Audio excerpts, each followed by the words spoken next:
Welcome to Monster Monday. So, continuing on with the record series or the Rec series with Rec 3 Genesis. Little heads up, my troll stalker, or whatever the hell you want to call him, is back.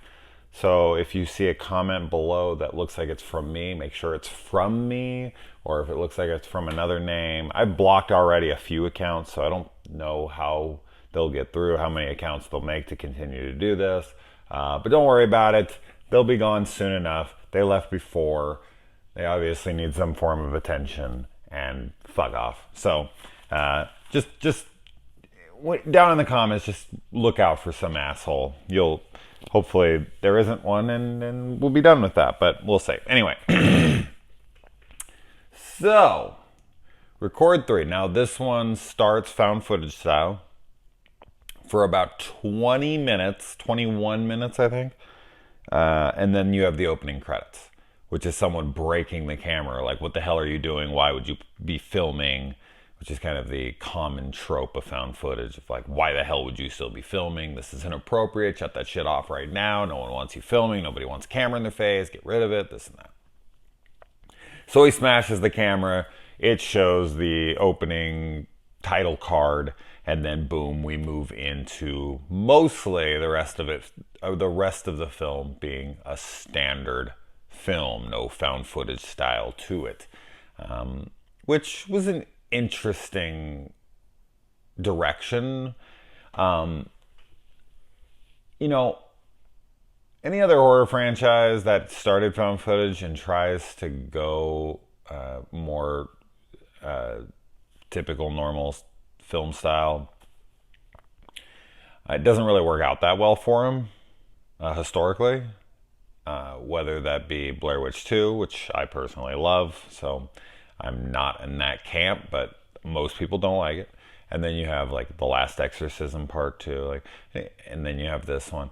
Anytime you start with found footage, people expect the same thing.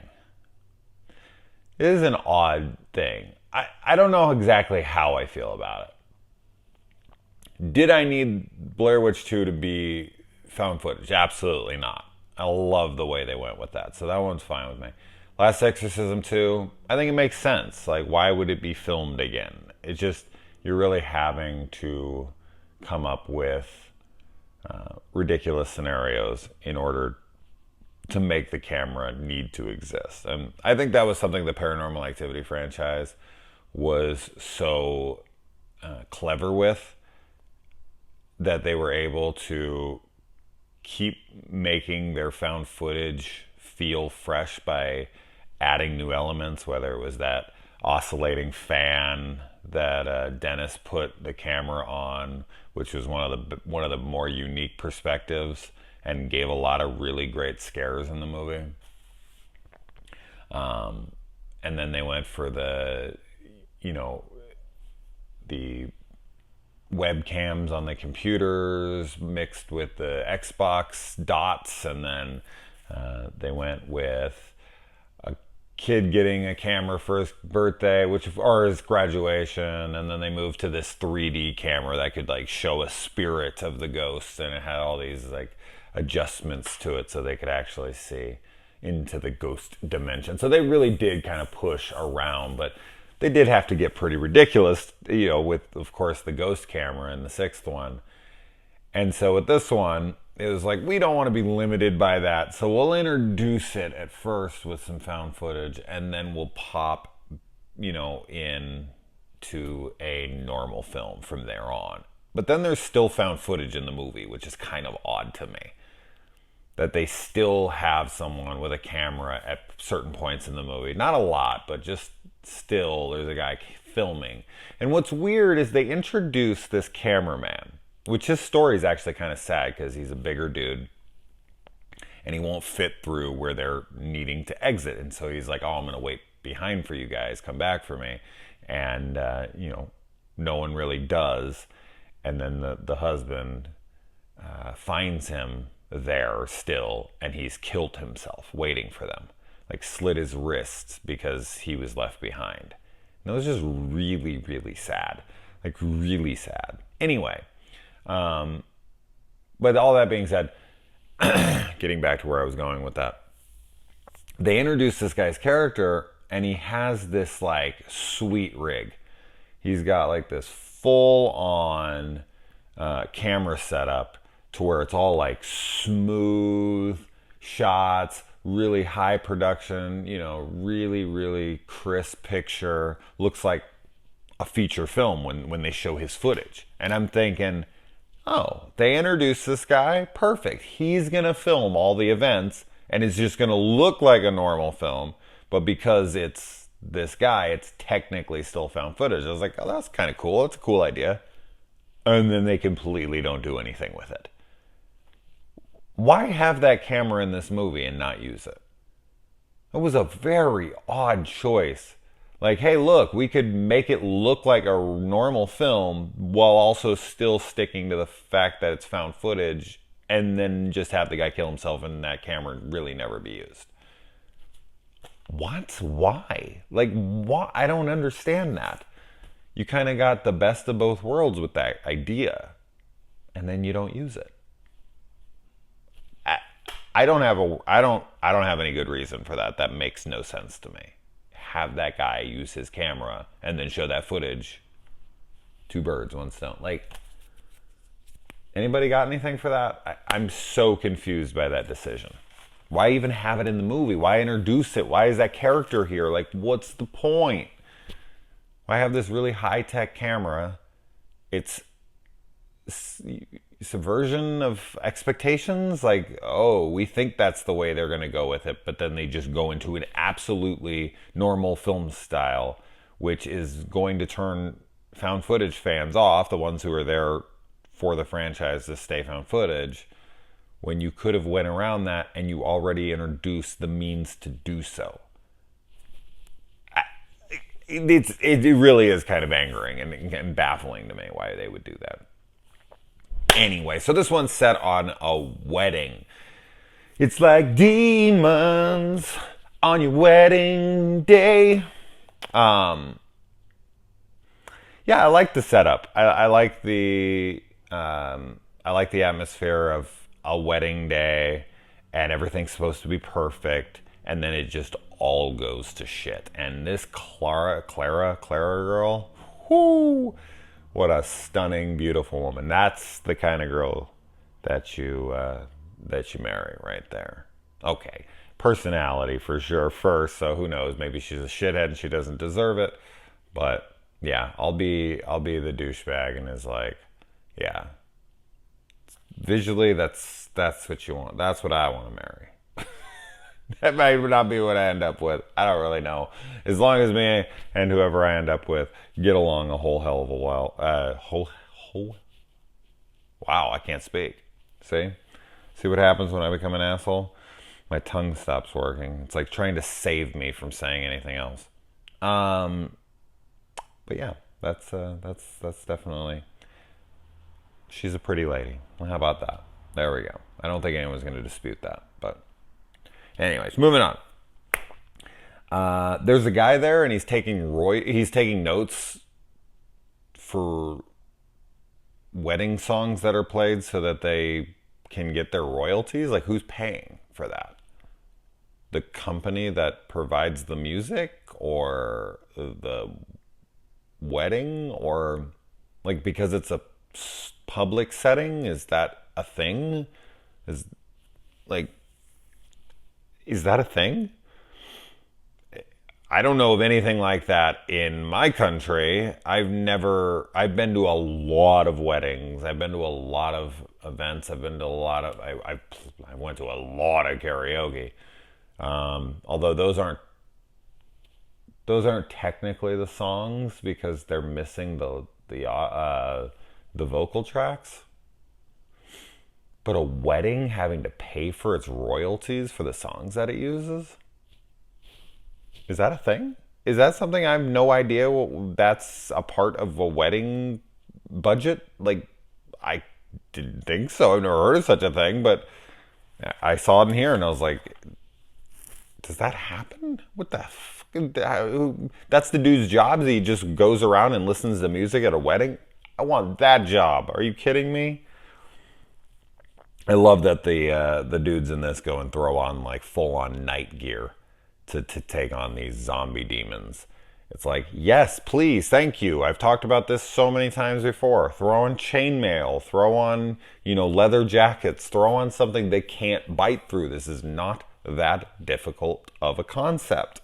So yeah, the full on night gear, which he was cutting up his cake with a sword. So yeah, they had that shit lying around, which is cool. I like that they armor themselves.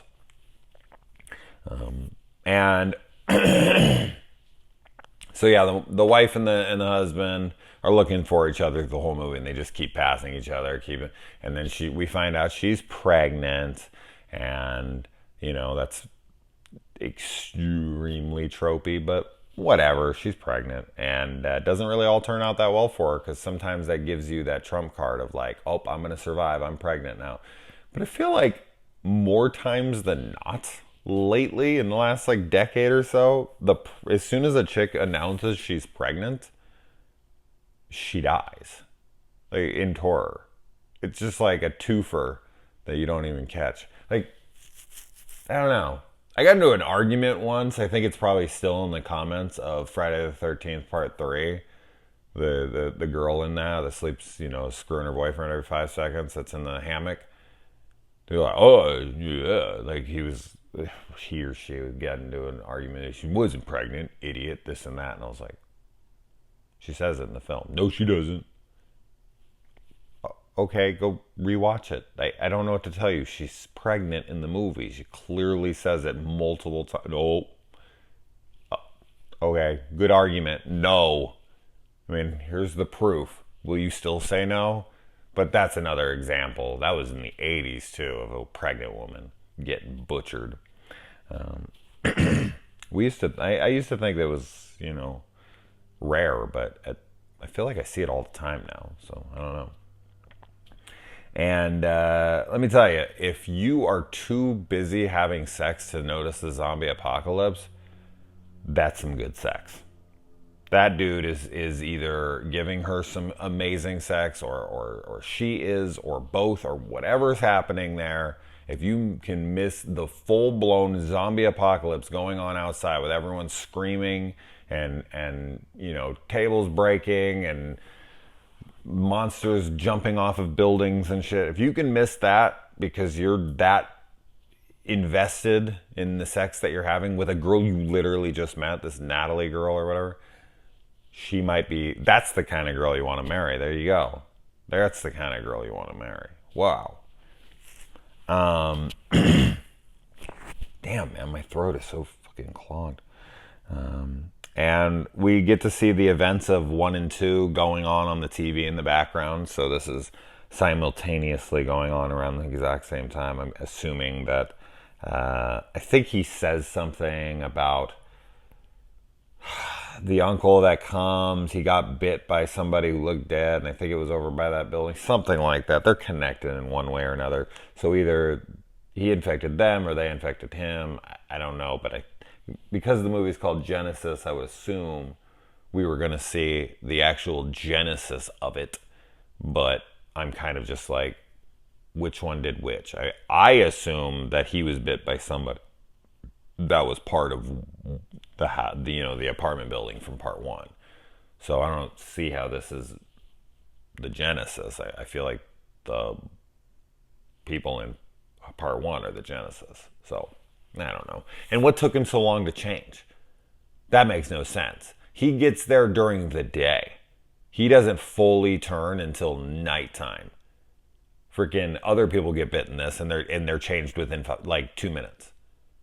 At the end, Clara, she turns how fast? A couple minutes? And she even cut her arm off to try to stop the infection, and she still turned within a couple minutes. That makes no sense. And there's nothing you're going to tell me. I mean, unless there's something else to it, like he was patient 0 and it was just finally coming through. But he said he got bit. He has the bandage still on his hand. So it just didn't spread anywhere near fast enough. It took hours and hours and hours to spread. I got nothing on that one. So that's a flaw. That's an absolute plot hole. Makes no sense. And what's the demon's intention with biting, anyways? That's what I'm confused about in this, because they're not hungry. They're not zombies. They're not trying to feed. They're just trying to turn people. So why is there sometimes where they just bite and run, and then there's other times where they seem to want to devour, and they're like trying to, like, sitting there, and there's like a few of them, they're trying to rip the person apart. Like, why would you do that? Like, you've already bitten them. They're already going to be one of your horde. Moving on. Next person to bite. You just want to spread the infection and move on. So why are they, like, attacking them more extreme than biting? Like, they seem to have purpose to them. So it doesn't really make any sense of what they're doing, because it just doesn't match up from scene to scene, from bite to bite, from attack to attack. So yeah, that doesn't really make any sense to me. The chainsaw, she opens up her dress with it, and then she just starts cutting through people's heads, cutting heads off, this and that. Great sequence. Really good gore there. You got a hand drill into the mouth of the uncle. Rips his whole face apart. She gets a couple chainsaws put through some zombies' heads, splitting them in half. Good stuff. Good gore all around there. Always good to see. And some religious dialogue stops the zombies, like, dead in their tracks. But Gramps has a hearing aid, so he can't hear it, so he ends up biting the wife and ends up obviously killing her. And she even tries to cut her arm off, and it still spreads, as I said, which is rare. Once they go to cut the arm or the leg off, they usually live.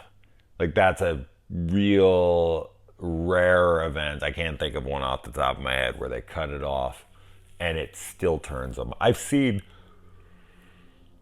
one